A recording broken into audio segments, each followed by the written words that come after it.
Well, there's no doubt that this treaty is fairly historic.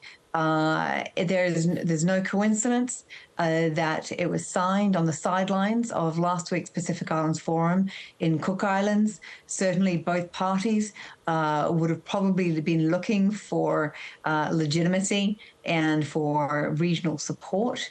The Australian Prime Minister, Anthony Albanese, has referred to the treaty as groundbreaking, and the Prime Minister of Tuvalu, Natano, has described it as a giant leap forward in our joint mission to ensure regional stability, sustainability and prosperity. So it is highly significant.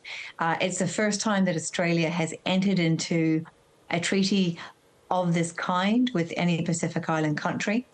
Australia has pursued bilateral security arrangements with a number of Pacific countries since Australia's Pacific Step Up in 2017.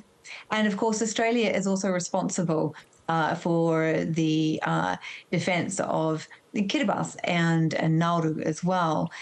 So this arrangement now, whilst there is a clear climate response to climate change aspect to it, this treaty is very much about security and about strategic denial. Can you elaborate more on that term, strategic denial? Australia's 2020 Defence Strategic Update outlines 3 measures which Australia will take in response to strategic competition in the Pacific. And namely China's ambitions and activism in the region.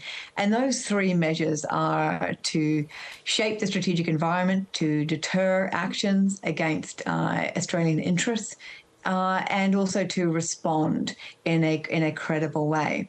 And what we see with the Whalepile Union Treaty between Australia and Tuvalu is an attempt to certainly shape Australia's strategic environment, and that's where we see the element of strategic denial taking place. So effectively seeking to deny China with any opportunity to pursue its interests. So how do you think China might be reacting to this agreement between Australia and Tuvalu? This treaty is unlikely to dissuade China from actively seeking to persuade Tuvalu to switch diplomatic recognition. And in fact, Tuvalu has elections in January 2024. And that may be seen as an opportunity for China to persuade potential political candidates to consider switching recognition from Taiwan to China. And that would obviously have ramifications for the treaty with Australia. Lastly, what can you tell us about the increase in security at the Pacific Games to be held in the Solomon Islands from next week?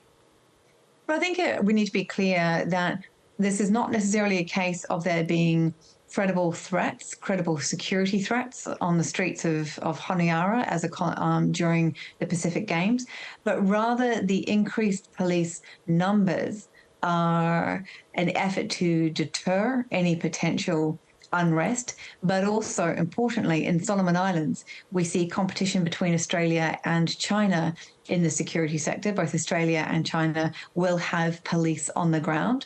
This is a fairly unique situation to be in, where you have effectively 2 security competitors providing security to the Pacific Games in Honiara.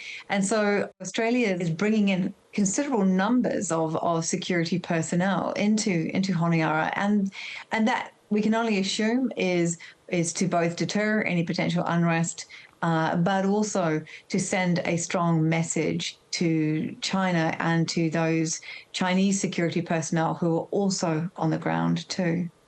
Dr Anna Powles, thank you so much. Thank you very much for having me.